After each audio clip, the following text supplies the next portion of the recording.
हमारे साथ जुड़े हुए हैं डॉक्टर आशीष कुमार श्रीवास्तव, जो क्या मिन्स्क शांति समझौते या फिर जो अलगाववादी क्षेत्रों में जिस प्रकार से सेना की घटनाक्रम रही, उन घटनाक्रमों की वजह से हम यूक्रेन पर हमला होते हुए देख रहे हैं, या फिर कोई और वजह हो सकती है जिस मामले में रूस ने हमला किया यूक्रेन पे। आशीष सर, आप इसको कैसे देखते हैं? हाँ, इसमें जो मिन्स्क एग्रीमेंट था, मिन्स्क एग्रीमेंट का जो विफल होने का मतलब यूक्रेन की तरफ से वो जो अपने साइड से वो उसको मान नहीं रहा है, ये इसका सबसे बड़ा रीजन है। और इसका थोड़ा सा बैकग्राउंड आप जा करके देखिएगा तो बैकग्राउंड में इसका है कि जो आप अगर पहले जियोग्राफी देखिए यूक्रेन का, तो यूक्रेन एक रेक्टेंगुलर लगभग एक मतलब हॉरिजॉन्टल शेप में है, और उसके बीचों बीच एक रिवर है, और वो शायद उस रिवर का नाम डिनीपर रिवर है। तो उस रिवर का जो ईस्ट वाला एरिया है वहां पे बहुत सारे रशियन लोग बसे हुए हैं। तो रशियन लोग बसे हैं, तो उन रशियन लोगों को यूक्रेन जो है ऑटोनॉमी नहीं दे रहा है। जैसे हम लोग श्रीलंका में देखे थे कि जो सिंधाला लोग थे, तमिल लोगों को नहीं दे रहे थे ऑटोनॉमी, बस यहाँ पर भी वही इशू है कि वो यूक्रेन के लोग उनको ऑटोनॉमी नहीं देना चाहते हैं, ऑटोनॉमी नहीं देना चाहते हैं। और मिन्स्क समझौता जो हुआ था उसमें यही बात हुई थी कि आपको ऑटोनॉमी देनी है, उससे वो सीधा मुकर रहा है यूक्रेन, और वो ज्यादातर नेटो के ब्लॉक में जाना चाह रहा है।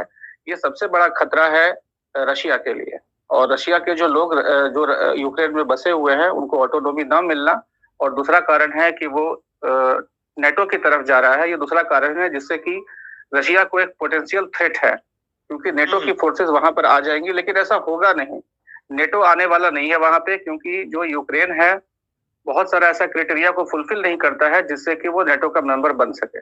तो वो एक सिर्फ जो अमेरिका है वो एक इस तरीके से एक माहौल डर का पैदा कर रहा है कि देखो हम तुमको नेटो में डाल देंगे, ठीक है, और तुम हमारे तरफ आ जाओ, और इससे रशिया भड़क जाएगा और रशिया उस पर इन्वेड कर देगा।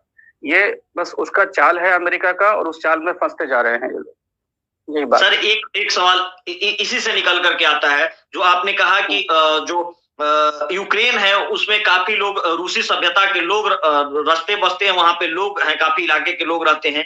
तो इसके पीछे हम लोग 8 साल पहले चलते हैं, 2014 की घटना हम याद करते हैं, जब रूस ने यूक्रेन पर हमला किया था, और उस समय जो यूक्रेन के राष्ट्रपति हुआ करते थे, कहीं ना कहीं रूसी समर्थक उनको कहा जाता था, तो उन्हें भी फिर देश छोड़ने की नौबत आई थी, राष्ट्रपति पद गंवाना पड़ा था। क्या वो 8 साल का जो लंबा दौर है यूक्रेन का एक तरह से संघर्ष रहा कि 8 साल तक जिस प्रकार से वो रूस के खिलाफ यूं कहेंगे लड़ते रहे, तो ये पूरे 2014 से लेकर के 22 तक के घटनाक्रम आज तक वही स्थिति है या फिर कुछ बदली भी है चीजें?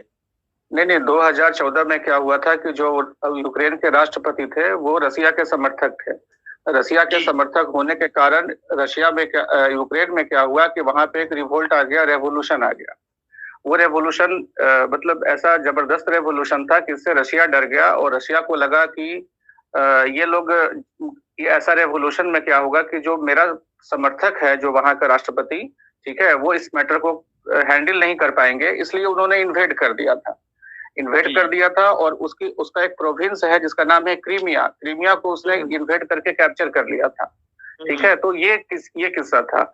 और एक अंतर्राष्ट्रीय संगठन है जिसमें कि यूएसएसआर के टूटने के बाद जो देश हैं जो उसमें ज्वाइन हुए थे, एसोसिएशन बनाए थे, जिसे कि कॉमनवेल्थ ऑफ इंडिपेंडेंट स्टेट्स बोला जाता है, तो उसमें से यूक्रेन और रशिया एक साथ थे दोनों। तो क्योंकि यूक्रेन पे रशिया ने इन्वेड कर दिया, इसलिए यूक्रेन उससे निकल गया था, ठीक है। तो उसके बाद से ये देखा जा रहा है कि ये तनाव बढ़ता ही जा रहा है। उस समय जो 2014 की बात आप कर रहे हैं उससे तनाव बढ़ता ही जा रहा है, और बढ़ते उसके बाद से जो गवर्नमेंट आई, क्योंकि उस समय जो गवर्नमेंट थी वो प्रो रशिया थी, रशिया से वो समर्थक थे, वो जब हट गई तो जो गवर्नमेंट आई वो अमेरिका की समर्थक रही। वो अमेरिका से नजदीकियां बढ़ता चला गया, और उसका नतीजा आज हम लोग देख रहे हैं कि ये अमेरिका की तरफ जो नजदीकियां बढ़ रही हैं, ये रशिया इसे एक पोटेंशियल थ्रेट मानता है, ठीक है, कि अगर वो अमेरिका के ब्लॉक में चला गया, नेटो का मेंबर बन जाता है, तो नेटो की फोर्सेस यूक्रेन में आ जाएंगी, उसके लिए रशिया के लिए जो कि एक पोटेंशियल थ्रेट होगा। यही बात है। तो आज तो मैटर बिगड़ते ही चला गया है। उस समय से 2014 के बाद से मैटर बिगड़ा ही है, ये बिल्कुल बना नहीं। और जैसा दिख रहा है वो इन्वेड करके रहेगा। वो जो मैंने बताया कि एक नदी है, ठीक है, वो डिनीपर नाम का नदी है, उस नदी का जो ईस्ट वाला जो एरिया है यूक्रेन का, जैसा भी माहौल है, रशिया उसे पूरा कैप्चर करके रहेगा, और उसे दो भाग में तोड़ेगा। जिस एरिया को वो कैप्चर करेगा उसे दो भाग में बांटेगा और दो इंडिपेंडेंट देश उभरने वाले हैं, ऐसा लग रहा है वहां पे। जी जी। एक इसमें एक चीज जुड़ता है कि व्लादिमीर पुतिन का स्टेटमेंट आता है कि रूस जो है ना, रूस का तर्क ये है कि यूक्रेन कभी पूर्णकालिक देश नहीं रहा, यूक्रेन कहीं ना कहीं पश्चिमी देशों की कठपुतली के तौर पे प्रयोग किया जाता रहा। इन मामलों में कितना सच्चाई देख रहे हैं? क्या वाकई यूक्रेन इस प्रकार की गतिविधियों में शामिल रहा कि पश्चिमी देशों की इशारे पर रूस के खिलाफ वहां पे साजिश चलती रहे? देखिए, अगर बहुत पहले के इतिहास देखिएगा तो यूक्रेन जो था, पहले तो 91 में यूक्रेन आजाद हुआ। 1991 में यूक्रेन आजाद हुआ रशिया से। वो 1991 में अस्तित्व में आया। उसके पहले वो रशिया के अंडर में था, और उसके भी बहुत पहले अगर 100 साल पहले भी जा करके देखिएगा तो वो रशिया का ही एक अंग रहा है हमेशा से वो रशिया का ही एक अंग। रशिया की जो सभ्यता थी वहां पर उसका ज्यादा प्रभाव है यूक्रेन पर। तो ये जो आप बोल रहे हैं कि तो जो यूक्रेन है, तो यूक्रेन वो कह रहा है, तो वो एक तरीके से वो सही, जैसे हम लोग कैसे बोलते हैं कि जो पाकिस्तान है वो कोई कंट्री नहीं रहा है, वो तो अस्तित्व में 47 में ही अस्तित्व में आया है। उसके पहले तो वो हम ही लोग सब लोग एक थे। हिंदू कुश माउंटेन जो है वहां तक हम लोग सब लोग एक थे। वही सेम तर्क, सेम लॉजिक रशिया दे रहा है कि वहां तक हम लोग थे। ये आज का बना हुआ 1991 में, ठीक है, 91 में बना हुआ है आज का यूक्रेन। तो यूक्रेन तो अस्तित्व में 91 में ही आया है। उसके पहले तो हजारों साल से वो उसका अंग रहा है। जैसे हम लोग कैसे कहते हैं कि पाकिस्तान तो तक्षशिला यूनिवर्सिटीज है जो पाकिस्तान का एरिया है, वो सारा कुछ हम लोगों का आज से नहीं बल्कि हजारों साल से हमारा अपना था।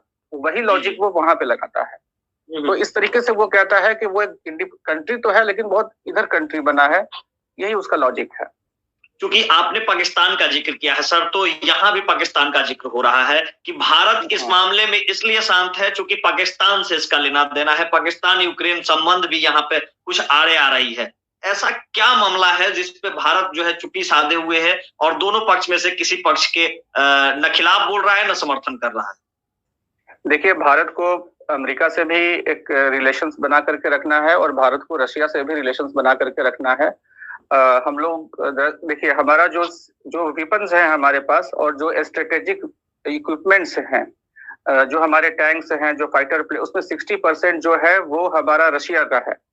अगर रशिया से आज हम सब कुछ रशिया के अगेंस्ट में बोल देते हैं तो वो 60% जो हमारे पास इक्विपमेंट्स है उसका जो स्पेयर पार्ट्स है, कल कुछ खराब हो जाएगा, स्पेयर पार्ट्स है, तो वो हम रशिया हेल्प नहीं करेगा, तो वो 60% इक्विपमेंट तो हमारा रखा का रखा रह जाएगा।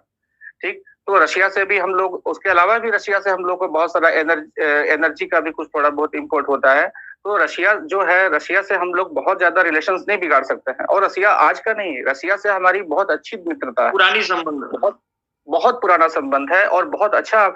मुझे ये कहना अतिशयोक्ति नहीं होगा कि आज के जमाने में हमारा सबसे अच्छा मित्र रशिया है। सारे देशों में सबसे अच्छा मित्र रशिया है।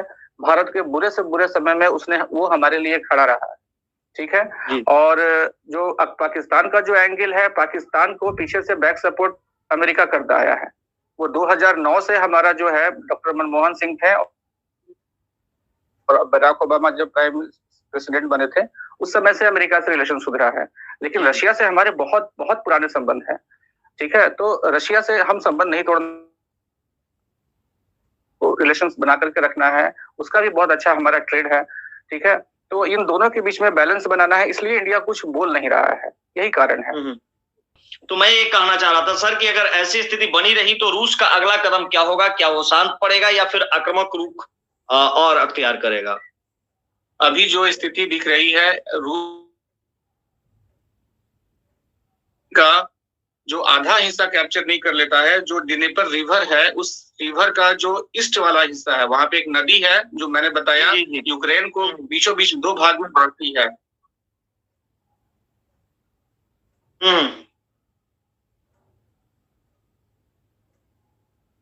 तो एक का कैप्चर करेगा, वो नहीं छोड़ेगा और उसे कैप्चर करके वो दो भाग में उसे बांटेगा और वहां पे दो कंट्री उभर कर आने वाले हैं, जैसा मुझे लग रहा है।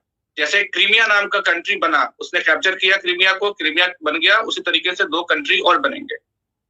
सर, बचपन से छात्रों को पढ़ाया जाता है कि यूनाइटेड नेशन नाम की एक संस्था है जो विश्व भर में शांति बहाल करने के लिए संस्था बनाई गई है, और जब कभी भी युद्ध होता है तो यूनाइटेड नेशन आगे आती है और इसमें जो है अपना दखल अंदाजी करके सभी राष्ट्रों को एक साथ लाती है और शांति बहाल करती है। इसमें यूएन की क्या भूमिका देख पा रहे हैं और आखिर अभी तक यूएन कुछ क्यों नहीं कर पा रहा है? दुनिया की कोई भी संस्था पैसा से चलती है, ठीक है। आपके गांव में जो मंदिर है वो मंदिर भी चलता है तो उसके लिए पैसा चाहिए। यूएन समझिए कि आपके गांव का जो मंदिर है बिल्कुल यूएन वैसा ही है, और मंदिर को बनाने में किन लोगों ने कितना कितना पैसा दिया है। हो सकता है किसी ने 1 करोड़ रुपया दिया हो, किसी ने 50 लाख रुपया दिया हो, या मैं गया तो वहां पे 10 रुपया दान करके आया। तो मैं 10 रुपया वहां दान करके आया, और जिसने उस मंदिर को, आपके गांव में जो मंदिर है उसने जिसने 1 करोड़ रुपया दान दिया है, तो वो जो बोलेगा मंदिर में उसका डिसीजन माना जाएगा। तो जो यूएन है, यूएन जो चल रहा है वो चल रहा है पैसे से चलता है, और उसको सबसे ज्यादा कंट्रीब्यूशन अमेरिका का, ठीक है। अमेरिका का कंट्रीब्यूशन है, रशिया का कंट्रीब्यूशन है, सऊदी अरेबिया का कंट्रीब्यूशन है, तो इन देशों का कंट्रीब्यूशन है। तो आप ऐसे, तो ये लोग जो चाहेंगे इनडायरेक्टली होता यूएन में वही है जो ये लोग चाहते हैं। तो यूएन तभी हरकत में आएगा जब अमेरिका हरकत में आएगा, ठीक है, जब ये लोग प्रेशर करेंगे। तो यूएन वही सक्सेसफुल रहा है, उसी जगह पे सक्सेसफुल रहा है जहां पर उसको पीछे से कोई सपोर्ट मिला है। तो जो उसके बड़े कंट्रीब्यूटर हैं, जो उसको ज्यादा पैसा देते हैं, वो उनकी बात वो मानता है। वो बिल्कुल हमारे गांव का मंदिर की तरह है। मंदिर में जिन लोगों ने ज्यादा पैसा दिया है मंदिर को खोलने में, चलाने में, उनकी बात होगी। बाकी मैं 10 रुपया देकर के, 1 रुपया देकर के दान करके आया हूँ, मैं कहूंगा कि यहाँ पर एक बैठने के लिए व्यवस्था कर दी जाए तो मेरी बात कोई नहीं सुनेगा। लेकिन जिन्होंने 10 लाख रुपया चंदा दिया है वो जो चाहेंगे, अमेरिका और रूस जो चाहेंगे यूनाइटेड नेशन वही करेगा। वो नहीं देखा कि यूक्रेन तबाह हो या फिर जो भी कुछ हो, उसमें उन चीजों को कोई महत्व नहीं रह जाता। हाँ, बिल्कुल बिल्कुल। एक चीज इसमें और जुड़ता है कि आप देखिए कि अफगानिस्तान में भी जी हाँ, आवाज आपकी फिर रुक रही है, आवाज रुक रही है आपकी ज्योति प्रकाश। सर, अफगानिस्तान की आप बात कर रहे थे, बात पहले पूरी कर लीजिए। हाँ, मैं ये बोल रहा था कि अमेरिका को अफगानिस्तान में इन्वेड करना था, वो इन्वेड किया, वो 20 साल तक वहां रहा। उसके पहले वहां पे रशिया रहता था, उसका इन्वेशन था वहां पे। इन लोगों ने इराक पर इन्वेड किया, तो उस समय यूनाइटेड नेशंस कहाँ था? यूनाइटेड नेशंस कब बोला है? जैसे कि कुवैत पर जब इराक ने अटैक किया तब तो वहां पे यूनाइटेड नेशन आता है और वो कुवैत को बचाता है। तो वहां पर अमेरिका का इंटरेस्ट था। जहां पे अमेरिका और रशिया का इंटरेस्ट होता है, ये बड़े बड़े देश का इंटरेस्ट होता है, यूएन यूनाइटेड नेशंस वहीं पर बीच में इंटरफेयर करता है, इंटरवीन करता है, बाकी वो जगह चुप रहता है। ये साक्षात दिखाई दे रहा है, ये बोलने की जरूरत नहीं है, ये हम लोग देख रहे हैं। तो हम सर कह रहे थे कि अमेरिका जो है रूस पर कुछ रूसी जो बैंक है उन पर पाबंदी लगाया है, या बाकी जो देशों ने पाबंदी लगाया है, क्या इससे रूस के कदम पीछे हो सकते हैं या इससे कोई खास प्रभाव नहीं पड़ने वाला है? देखिए, आप लोग हाल फिलहाल में सुने होंगे क्रिप्टो करेंसी के बारे में। जी, ठीक है। ये क्रिप्टो करेंसी इधर प्रचलन में आया है, ठीक है, और ये बहुत ज्यादा न्यूज में है। ये क्रिप्टो करेंसी का सबसे ज्यादा प्रचलन जो है आपको चाइना में है और रशिया में है, ठीक। इधर क्या बात है कि ये क्रिप्टो करेंसी इतना ज्यादा तेज हो गया, इसकी इतना ज्यादा ये प्रकाश में आ गया, इतना ज्यादा प्रचलन में आ गया, क्या कारण है? मुझे लगता है कि रशिया इस स्थिति को पहले से भांप लिया था और इस स्थिति की तैयारी वो पिछले 5 साल से कर रहा था, और वो पिछले 5 साल से 3-4 साल से इस काम में लगा हुआ है कि वो एक पैरेलल करेंसी सिस्टम एस्टेब्लिश करने में लगा हुआ था, जो कि क्रिप्टो करेंसी है। क्रिप्टो करेंसी एक वर्चुअल करेंसी है। इसके आने से अगर उसके ऊपर जो बैन लगाया जाएगा उस पर उसका कोई बहुत ज्यादा असर तो पड़ेगा, ऐसा नहीं कह सकते हैं कि असर नहीं पड़ेगा, लेकिन उसका उतना असर नहीं पड़ेगा जितना पड़ना चाहिए, क्योंकि क्रिप्टो करेंसी, और देखिए जब क्रिप्टो करेंसी आज के डेट में बहुत ज्यादा प्रचलन में आ गया है तभी वो इन्वेड किया है। मतलब वो 5-6 साल पहले या 8 साल पहले जब उसने क्रीमिया पर अटैक किया था, यूक्रेन पर, उसने उसी समय रणनीति बना ली थी कि जब मैं ये काम करूंगा तो मेरे ऊपर आर्थिक प्रतिबंध लगेंगे, तो पहले उसने अपना आर्थिक प्रतिबंध का पहले से प्रिपरेशन कर लिया और अब उसने इन्वेड किया है। तो अगर प्रतिबंध उसके ऊपर लगता है, सैंक्शंस लगता है, तो कोई बहुत ज्यादा उसके ऊपर असर पड़ने वाला नहीं है। होगा लेकिन उतना नहीं होगा, क्योंकि वो पैरेलल एक करेंसी खड़ी कर चुका है। एक चीज इसमें है कि तेल के दामों लगातार इजाफा होने की बात कही जा रही है, कई स्टॉक्स मार्केट क्रैश हो जा रहे हैं। तो ऐसी स्थिति में आम भारतीयों पर क्या लग रहा है कि आने वाले दिनों में तेल के दाम महंगे हो सकते हैं? हाँ, आने वाले दिनों में ऐसा है, क्योंकि हर जगह का स्टॉक एक्सचेंज क्रैश कर रहा है, सेंसेक्स क्रैश कर रहा है, तो इस पे हम लोगों पे असर पड़ेगा, बिल्कुल पड़ेगा, क्योंकि हम लोग भी अछूते नहीं हैं। और इंडिया एक पूरे ग्लोब में एक ग्लोबल प्लेयर है पूरे वर्ल्ड में। हमारा बहुत अच्छा बिजनेस है पूरे देशों के, सारे देशों के साथ, रशिया के साथ, और ये जो ऑयल एक्सपोर्टिंग कंट्रीज हैं इन लोगों के साथ में, तो असर तो हमारे ऊपर पड़ेगा, लेकिन कितना असर पड़ेगा ये आगे कुछ कहा नहीं जा सकता है, क्योंकि हमारा रशिया के साथ भी बहुत अच्छा ट्रेड है। तो रशिया के साथ भी अगर ये लोग सैंक्शन लगाते हैं तो इंडिया पर भी उसका असर पड़ेगा। हाँ। सर, हम कुछ वहां पे फंसे छात्रों की बात कर लेते हैं, चूंकि 16 से 18,000 के तकरीबन भारतीय छात्र हैं, भारतीय मूल के छात्र हैं, जो यूक्रेन में मेडिकल साइंस की पढ़ाई करने के लिए जाते हैं। चूंकि यूक्रेन में मेडिकल की अच्छी पढ़ाई और सस्ती पढ़ाई होती है, इसलिए ज्यादातर भारतीय छात्र वहां पे जाते हैं। मैंने भी आज कई छात्राओं से बात की जो मूलतः बिहार के भी रहने वाले थे, पटना के भी रहने वाले थे, जो हालांकि वो लोग सेफ है, वेस्टर्न इलाके में है और अपने हॉस्टल में है और सकुशल है, लेकिन वो लोग बता रहे थे कि एटीएम में पैसे की किल्लत है, फॉरेन एक्सचेंज नहीं हो पा रहा है, कई बैंक बंद हो जा रहे हैं। ऐसी स्थिति में पैसे की किल्लत आ रही है, खाने पीने की सामग्री लेने में दिक्कत आ रही है, तो समस्या तो बता रहे थे। लेकिन इन छात्रों को क्या कुछ करना चाहिए और किस तरह से भारतीय राजदूत से बातचीत करनी चाहिए, या फिर भारत इन विषयों में क्या कुछ कर रहा है, सर बताने की थोड़ा कोशिश करेंगे। देखिए, ये कहना गलत है कि वो पश्चिमी भाग में रह रहे हैं तो वो सुरक्षित हैं, क्योंकि आज का न्यूज है, आज रशिया ने पश्चिमी भागों में भी एक्सप्लोजिव्स का यूज किया है, वहां पर भी उसने बम्बार्डिंग किया है। तो ये बात कहना सही नहीं है कि वो लोग सुरक्षित हैं, कभी भी किसी के साथ कुछ भी हो सकता है, ठीक है। और जब तक वो पूर्वी भाग को पूरा कैप्चर नहीं कर लेता है, मुझे नहीं लगता है कि जैसा कंडीशन बना हुआ है वो चुप रहेगा, वो करके छोड़ेगा। ऐसे में वहां पे जो छात्र हैं, बेटर होगा कि वो वहां से निकल जाए। भारत सरकार इसके लिए प्रयास कर रही है, ठीक है। और चूंकि वो जो पोलैंड के साथ में, जो आप अगर मैप देखिएगा तो यूक्रेन और पोलैंड के साथ में जो बॉर्डर शेयर हो रहा है, उस रास्ते से निकालने की बातचीत हो रही है, क्योंकि वो रास्ता अभी सबसे सेफ रास्ता है। बाकी इधर का रास्ता जो है वो अभी सेफ नहीं है, ठीक है। तो उस रास्ते से हमारी गवर्नमेंट जो है वो बात कर रही है, और पोलैंड ने भी उसमें एग्री, तो पोलैंड भी एग्री है, पोलैंड के साथ भी हम लोग के अच्छे रिलेशन से हैं, ठीक है। तो पोलैंड भी एग्री है इस काम के लिए, वो भी उस पर तत्पर है, हम लोग को सहयोग कर रहा है। तो जो छात्रों को तो यही सलाह है कि भाई आप लोग निकल जाइए वहां से। तो सर, एक कहीं कहीं ये बात कही जाती है कि मोदी पुतिन के रिश्ते भी हैं, काफी मजबूत हैं, चूंकि देश के मामले में भी और देश के राजनेता के रूप में भी इन दोनों की दोस्ती काफी अच्छी मानी जाती है। और सुबह सुबह ये खबर आती है कि नरेंद्र मोदी आज रूस के राष्ट्रपति व्लादिमीर पुतिन को फोन भी करते हैं। अब क्या बात होती है, ये तो उन दोनों के बीच की बातें हैं, तो वो दोनों ही बता सकते हैं। लेकिन इतना जरूर बात हुआ है कि भारतीय छात्र को सुरक्षित बात निकालने की बात कही जा रही है, भारतीय विदेश मंत्रालय की तरफ से भी या फिर जो राजदूत है उनके तरफ से भी। हाँ, ये बात हुई है, आज तो न्यूज में भी ये बात आया है, खासकर कि और जो यूक्रेन के जैसा कि राजदूत थे, उन्होंने भी रिक्वेस्ट किया था कि इंडियन प्राइम मिनिस्टर से कि आप बात कीजिए, ठीक है। और इन दो जो लीडर्स हैं, रशिया और हमारे जो लीडर हैं प्राइम मिनिस्टर, इन लोगों की मित्रता बहुत अच्छी मित्रता है। और बातचीत इस बात पर भी हुई है, सिर्फ छात्रों को लेकर के भी बातचीत नहीं हुई है, बातचीत तो जो जैसा कि न्यूज में बता रहे हैं लोग, कि बातचीत इस विषय पर भी हुई है कि जो वॉर है, जो बैटल है, बैटल से बढ़िया टेबल है। आप बैटल को छोड़िए, बैटल ग्राउंड को छोड़िए, युद्ध की रणभूमि को छोड़िए, उससे बेटर तरीका है आप बातचीत करके टेबल पर आप डिप्लोमेसी के द्वारा आप इसका हल निकालिए। तो ये भारत ने ऐसा कहा है, ठीक है। लेकिन इससे संतुष्ट नहीं है वेस्टर्न कंट्रीज, वो बोल रहे हैं कि आप बोलो, कि निंदा करने के लिए बोल रहे हैं कि आप निंदा कीजिए।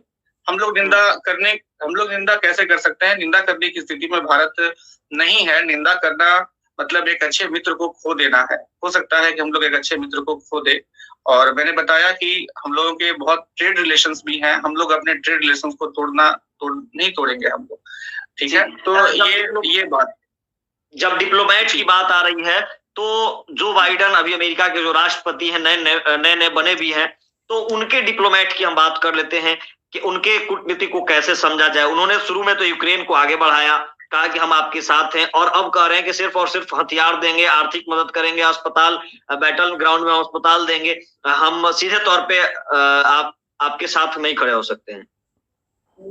हाँ, तो फिर बात वही हो गई कि लास्ट में अमेरिका जो है वो एक बनिया निकला, वो माहौल को गर्म करना चाह रहा। देखिए उसका हथियार बिक नहीं रहा है, उसका जो वेपन्स है, आर्म्स है, सारे उसको कस्टमर चाहिए। और जो अगर पूरे वर्ल्ड में अगर नॉर्मल कंडीशन बना रहेगा, अगर टेंस माहौल नहीं रहेगा, तो उसका वेपन्स बिकेगा कैसे? जैसे कि जर्मनी का आप एग्जांपल, जर्मनी आज के डेट में पूरी तरीके से डीमिलिटराइज हो गया है, ठीक है, वो ज्यादा वेपन्स को परचेज कर नहीं रहा है, उसको जरूरत नहीं है। तो जर्मनी ठीक वही बगल में है, अगर वो एरिया टेंस हो जाएगा तो जर्मनी भी उसको ऑर्डर देगा कि भाई हमें भी कुछ वेपन्स दीजिए।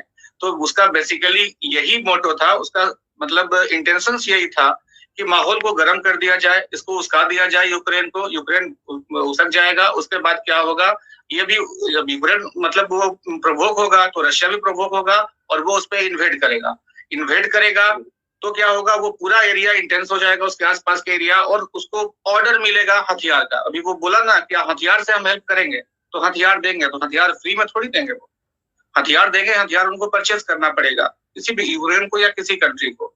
तो उसको बेसिकली अपना हथियार बेचना था। वो क्यों इस मामले में उलझेगा? इसमें अगर देखा जाए तो विन विन सिचुएशन में अमेरिका है। अमेरिका हर तरीके से फायदे में है। अगर रशिया, अच्छा उसको रशिया पर भी आर्थिक प्रतिबंध लगाना था, उसे बहाना नहीं मिल रहा था, ठीक है। तो अभी क्या हुआ कि उसने प्रवोक किया यूक्रेन को, यूक्रेन ने प्रवोक किया रशिया को, रशिया ने इन्वेड कर दिया यूक्रेन पे। अब बहाना मिल गया है अमेरिका को कि देखो रशिया, तुमने इन्वेड कर दिया है, अब हम तुम्हारे ऊपर प्रतिबंध लगाएंगे, सैंक्शन लगाएंगे। तो सैंक्शन लगाने के लिए उसको बहाना भी मिल गया, अब उसका एक मार्केट भी तैयार हो गया, उसका हथियार भी बिकेगा। तो विन विन सिचुएशन में जो है अभी वो अमेरिका है। सबसे बुरे कंडीशन में अभी यूक्रेन है। यूक्रेन हर तरीके से लॉस में है।